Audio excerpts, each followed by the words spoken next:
This is a brand new Nikon ZR, and it made me rethink buying the FX3. I've been shooting on the ZR for the last month, and after one long trip, hundreds of photos, and over 400 gigabytes of Red Raw shot on this camera, this is my honest review. And this is not sponsored by Nikon, it is sponsored by my friends over at PicTime, which we'll talk a little bit about later on. Now in this video, I want to try hard not to talk about specs. I want to mostly talk about my experience shooting with this camera, but also talk about the Codecs, shooting in Red Raw, comparing the Codecs, and showing you guys a lot of footage taken with this camera.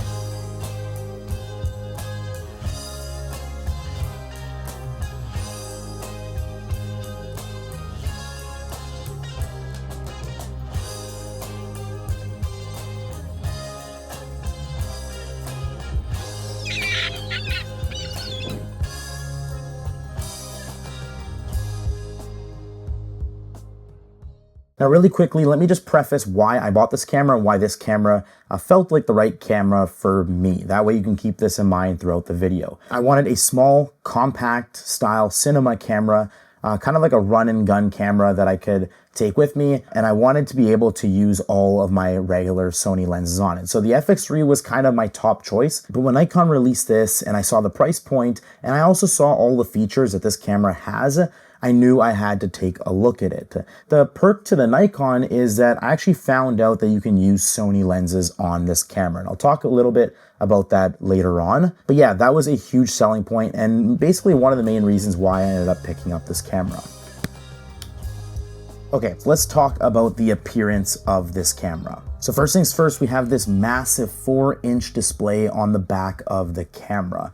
I don't ever want to go back to using the small LCD screen on my Sony or on other cameras, so I really hope that going forward, all cameras in the future have a screen like this. It's seriously a game changer. It's so nice to see everything just on a much bigger screen. Now, some people aren't a fan of this body style, mostly because it doesn't have a big enough grip. But to be honest, I don't really mind this grip. It has this little indent or cutout here, and it's actually pretty comfortable. Mind you, I don't have the biggest hands compared to other people I know, but it honestly is fine for me. And in this past month that I've been using this camera, the grip is something that I have not complained about.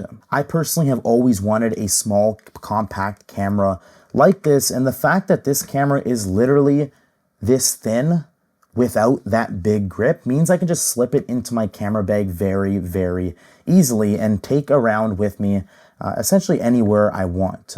Now, if you are someone who maybe does have a bigger hand, or you want a bigger grip, or you just want to feel more comfortable, there are cages already made for this camera in collaboration with Nikon and SmallRig, giving you a much better grip for this camera. If you are someone who is going to be rocking a cage on this camera, you also want that better grip. So it's not really a deal breaker. Now, in terms of features, everyone knows that this camera is absolutely stacked. First things first, it is the first camera to ever feature 32-bit float audio recording, so you never have to worry about your audio peaking. This goes for the internal built-in mic, but also external mics that are plugged into it. And this camera does have some really powerful internal microphones where you can adjust the pickup pattern, and it's really great for vlogging at close range. This is what that sounds like. So this is what the internal mic sounds like on the Nikon ZR. We have the direction set to front super directional. I think it sounds pretty good.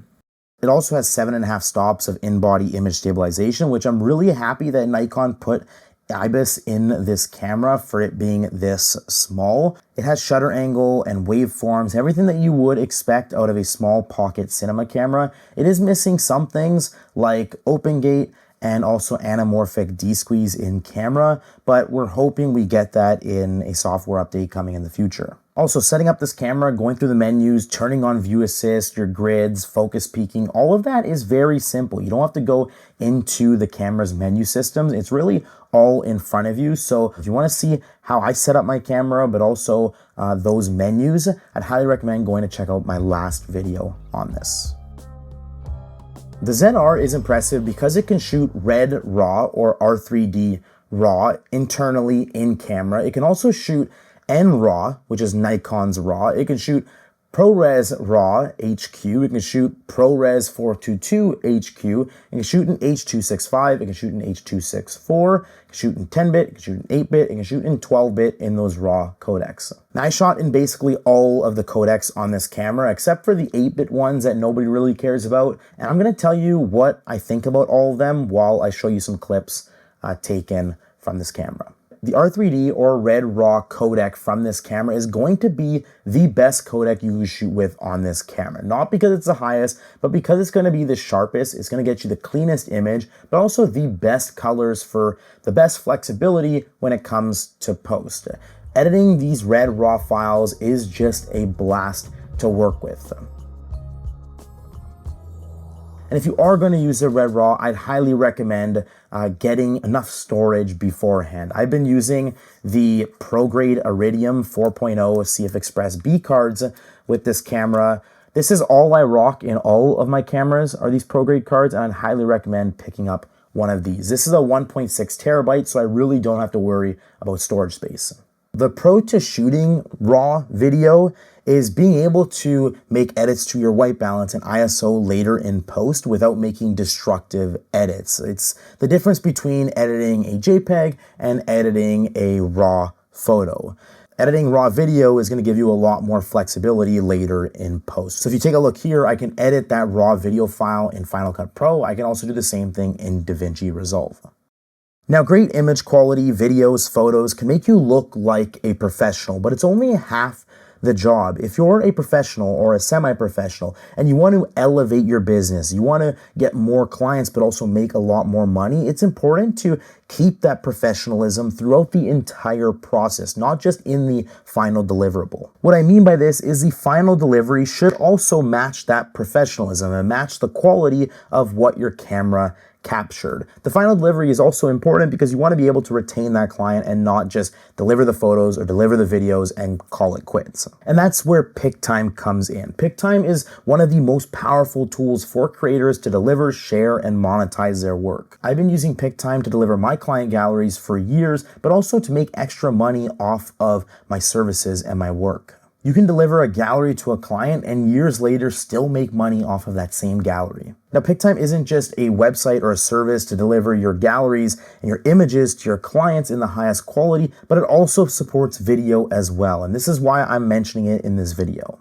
And right now they're having their biggest sale of the year for Black Friday, giving you 30% off all annual plans. So if you are interested in giving PicTime a shot to elevate your business, remain professional, but also make a lot more money on the side, go check it out. Link is down in the description. And back to the ZR and its codecs. Now, I'm not going to talk about every single codec in depth or else we'll be here forever, but just know that you have a lot of different options. If you're someone who likes shooting in a ProRes workflow, you have two different options. You have ProRes RAW, you also have 422 HQ. So a lot of different options to choose from with the ZR. However, I do want to talk about the H.265 out of this camera. When I first picked up this camera, I got bombarded with messages, people wondering why I picked up this camera, if the H.265 is so bad, or did you know that the H.265 was bad before you bought it? Messages like that, and I'll be honest, I don't really see it. I mean, I do see it if I compare the results directly to Red Raw, but like, you know, shooting with H.265 on my Sony, I don't have Red Raw to compare it to, because if I did, I'm sure the H.265 would also look bad out of this camera. And so far I haven't noticed that the H.265 is terrible. Like, it's still usable and I'm definitely going to use it for videos like this. But I'll be honest when I say I didn't buy this camera for the H.265. I bought it to shoot in that Red Raw. Now, by far one of the best things about the ZR, at least for me being primarily a Sony shooter, is being able to adapt Sony lenses to this camera. So I'll show you what I mean by this. All you really need is a small adapter like this here. It's super thin. You can't even tell when it's on your camera, but it has all of your electronic contacts. And the reason why you can do this on this camera here, or basically on all Nikons, is the flange distance is so incredibly close to Sony that all you need is this small of an adapter to be able to get full autofocus on the Nikon with your Sony lenses.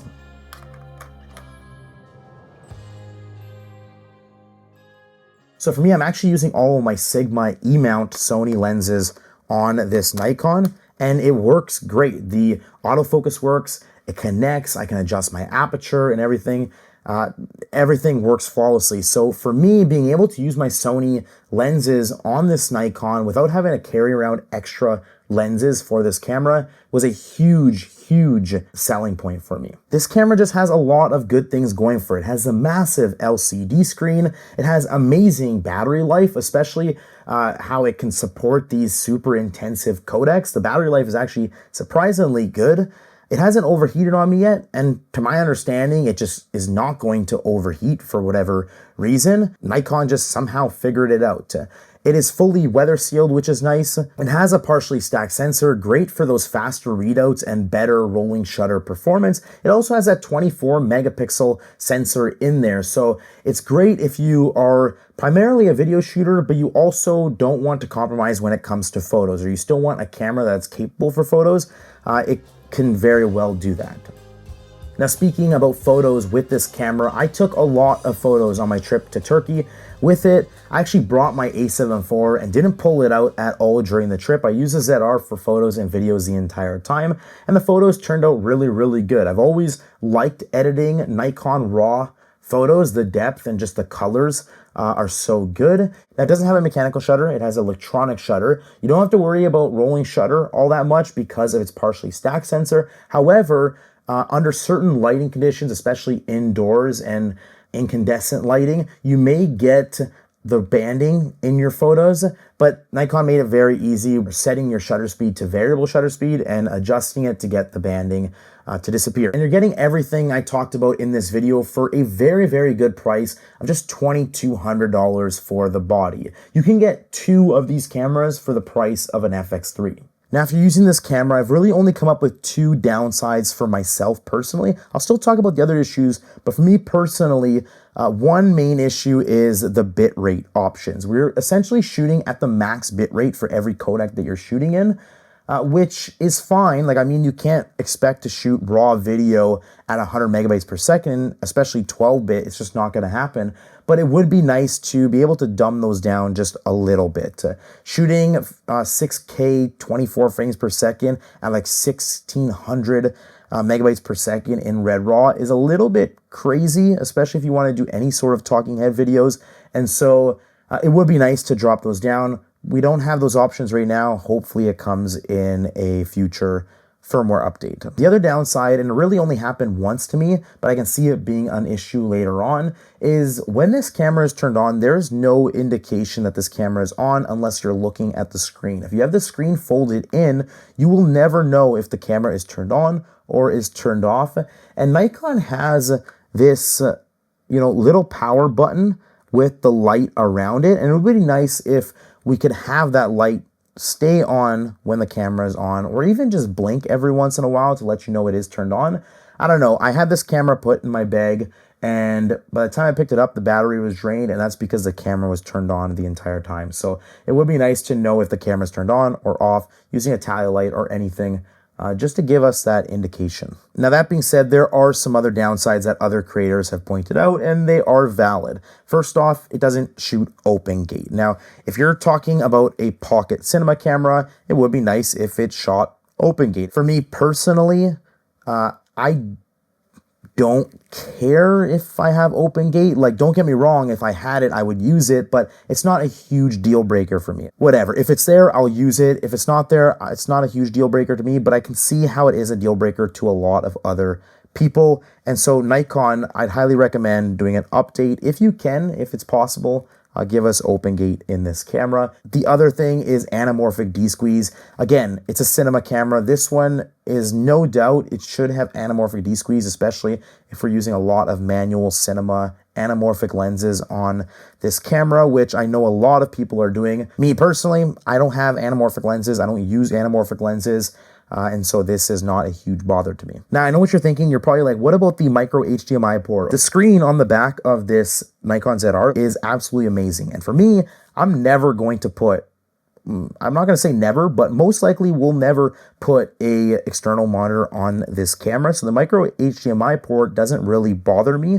Now, obviously, if I decide to use some of my transmission systems, then it becomes kind of a problem. But if I'm worried about the port breaking, and I'm already rocking, wireless transmission systems or monitors or anything, I'm most likely going to be using a cage on it. And if I have a cage on it, most cages have the lock or the clamp for cables. That way the port doesn't get damaged. Overall, I think the Nikon ZR is priced very, very well for everything that you get. And I think if you were considering buying this camera, you're not going to make a bad decision. I've actually convinced quite a few of my friends to pick it up. If you do decide to pick up this camera or you already have picked it up, I highly recommend watching the video I posted before this one where I break down the entire menu system on this camera, as well as all the little sub menus and how to adjust them and how to set custom buttons. There's a lot of valuable information in that video, but also just to get your camera set up in a way that you're going to get the most out of it. So definitely go check out that video. With that being said, also make sure to go check out PickTime. Link is down in the description. And thank you, PickTime, for sponsoring today's video. If you enjoyed this video, make sure to drop a like. If you want to see more content about the Nikon ZR, make sure to subscribe, and I'll see you in the next one. Peace.